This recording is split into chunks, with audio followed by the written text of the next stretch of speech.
அஸ்ஸலாமு அலைக்கும். அல்ஹம்துலில்லா, அஸ்ஸலாத்து வஸ்ஸலாம் அலா ரசூலில்லா. அல்லாஹ்வே இறைவன் புறத்திலிருந்து இறங்கக்கூடிய சாந்தியும் சமாதானமும் நம்ம அனைவரின் மீதும் இறங்கட்டுமாக. அது மறுபடியும் அந்த பிறை குழப்பத்தை தான் கண்டினியூ பண்ணுறேன். இப்போ இவங்க செய்யக்கூடிய காரியத்தினால, அதாவது ஒரு நாளுடைய ஆரம்ப நேரம் மகரிப். அதே நேரத்தில் முதல் தொழுகைங்கிறது ஹதீஸில் காணப்படுறது ஒரு நாளையில் ஃபஜ்ர் தொழுகை தான் முதல் தொழுகையாக இருந்திருக்கு. ஆனால் அது முதல் வக்து கிடையாது. இப்போ இவங்களுடைய அடிப்படையில் இந்த பிறை கணக்கு பார்க்கக்கூடிய பிறையை பார்த்து தான் செய்யணுங்கக்கூடியவங்களுடைய அடிப்படையில் மகரிப் தான் ஒரு நாளுடைய ஆரம்பம். ஆனால் அந்த தொழுகை ஒரு நாளுடைய முதல் தொழுகையாக பதியப்படவில்லை. ஹதீஸில் பதியப்பட்டிருக்கிறது ஃபஜ்ர் தொழுகை தான் முதல் தொழுகையாக பதியப்பட்டிருக்குது. இன்னும் ஹதீஸில் காண கிடைக்கிறது நடு தொழுகைங்கிறது அசர் தொழுகை தான் ரசூலுல்லாஹ் சொல்லியிருக்காங்க. இதுவும் சஹீஹான ஹதீஸாக தான் இருக்குது. ஆனால் இப்போ என்ன குழப்பம் அப்படின்னா, மகரிப் முதல் நேரம் முதல் வக்து. ஆனால் அதில் தொழக்கூடிய அந்த தொழப்படக்கூடிய அந்த தொழுகை அது 4வது வக்து தான். 5வது வக்து இஷா. ஆனால் முதல் வக்து தொழுகைங்கிறது ஃபஜ்ர் தான். இது ஒரு குழப்பமாக இருக்குது. ஆனால் இதுக்கு அவங்க எப்படி ஒரு வினோதமான விளக்கம் கொடுக்குறாங்க அப்படின்னா, அது ஏன்னு சொன்னால், மேராஜுக்கு பிறகு தான் இந்த 5 நேர தொழுகை கடமையாக்கப்படுது.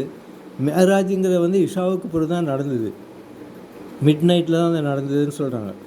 அப்போ மிட் நைட்டில் நடந்துட்டு இஷா அவங்க மேராஜுக்கு போய் இந்த 5 நேர தொழுகையும் கடமையாக்கிட்டு கொண்டு வரும்போது முதலாவது தொழுகை அடுத்தபோல் ஃபஜ்ர் தான் வருது. அதனால தான் ஃபஜ்ர் தொழுகை முதல் தொழுகையாக பதியப்பட்டிருக்கிறத தவிர முதல் வக்துங்கிற ஒரு நாளைக்கு மகரிப் தாங்கிறாங்க. இதுலேயும் நமக்கு குழப்பமாக இருக்குது. ஏன் இந்த குழப்பம்னு தெரியல. அது பிடிவாதமாக அவங்க சில காரியங்கள் செய்கிறத மாதிரி தெரியுது. இது ஏன்னா ரசூலுல்லாஹ் காலத்தில் நம்ம வாழே இல்லை. குர்ஆன்லேயும் சரியான முறையில் இதுக்கு ஒரு விளக்கமாக இல்லை. ஆனால் ஹதீஸ்களை வச்சு தான் அவங்க பிறையை தீர்மானிக்கிறாங்க. பிறை தான் இஸ்லாத்தினுடைய சின்னம்ட்டு கூட ஆகி போயிடுச்சு. இஸ்லாத்தினுடைய சின்னம்னு சொல்லப்பட்டு கொடியில் போடுறது கூட பிறையும் தான் போடுறாங்க. இதுக்கெல்லாம் எந்த ஆதாரம்னு நமக்கு தெரியல. ஆனால் நல்லாவே தெரியுது. அல்லாஹ் தஆலா சூரியனையும் சந்திரனையும் சேர்த்து தான் குர்ஆனில் நிறைய இடங்களில் சொல்கிறான். அப்படி வரும்போது கூட முதலாவது சூரியனை தான் அல்லாஹ் தஆலா முதல்ல சொல்கிறான். அதுக்கு பிறகு தான் சந்திரனை சொல்கிறான். வஷம்ஷி ஒல்ஹாஹா ஒல் கமரி இதாத்தலாஹா இப்படி சொல்கிறான். சில இடங்களில் சந்திரனே முற்படுத்துகிறான். ஆனால் அது பேரை சொல்ல இல்லை. ஒஜாலல் கமர ஃபீஹின்ன நூரன் ஒஜாலல் சம்ச சிராஜா இப்படி வருது சில இடங்களில். ஆனால் என்ன இருந்தாலும் பெரும்பாலான இடங்களில் சம்சையும் சொல்கிறான். நம்ம அந்த இதுக்கு அந்த வாதத்துக்குள்ளே போகலை. ஆனால் இதில் பெரிய குழப்பமாக இருக்குது. ஒரு நாளுடைய ஆரம்பம் இரவா அல்லது ஒரு நாளுடைய ஆரம்பம் பகலா? சாதாரணமாக நம்மகிட்ட பகுத்தறிவு சொல்கிறது சூரியன் உதயத்துக்கு பிறகு தான் ஒரு நாள் விடியுது. ஒரு நாளுடைய காரியங்கள் எல்லாமே நம்ம பகலில் தான் பெரும்பாலும் செய்கிறாங்க. இரவுங்கிற லைலம் ஆஷாங்கிறான். அதான் அது ஓய்வு எடுக்கக்கூடிய நேரம் தான். இப்போ பகலை தான் அல்லாஹ் தஆலா வேலை செய்யக்கூடிய இடம் அப்படிங்கிறான். பயணம் போகக்கூடிய இடங்கள் அப்படி நேரங்கள்னு அதான் பகலை தான் சொல்கிறான். ஆனால் இது மாற்றமாக இருக்குது. இல்லை, நாளுடைய ஆரம்பம் இரவு தான்.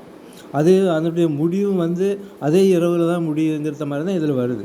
ஆனால் இப்போ பகல் இரவுன்னு நம்ம பிரிச்சுட்டோன்னு சொன்னால் ஒரு நாளுடைய ஆரம்பம் ஃபஜ்ர் சூரிய உதயம், அதனுடைய முடிவு மகரிப் சூரிய அஸ்தமானம் இது கரெக்டாக வருது. ஆனால் பிறைக்கு அந்த மாதிரி செய்கிறது இல்லை இவங்க. பிறையினுடைய மகரிப் தான் முதல் பிறை, அதில் தான் ஆரம்பம்னு சொல்லிட்டு அப்போ அந்த நாளுடைய முடிவு அதே மகரிப் தான் அப்படிங்கிறாங்க. இது ஒரே குழப்பமாக இருக்குது. தயவு செஞ்சு இதுக்கு ஒரு முடிவுக்கு கொண்டு வாங்க என்று கூறிக்கொண்டு என்னுடைய இந்த உரையை நான் நிறைவு செய்கிறேன். வாஹிர் தவானா அல்ஹம்துலில்லாஹி ரப்பில் ஆலமீன். அஸ்ஸலாமு அலைக்கும் வரஹ்மத்துல்லாஹி வபரகாத்துஹு.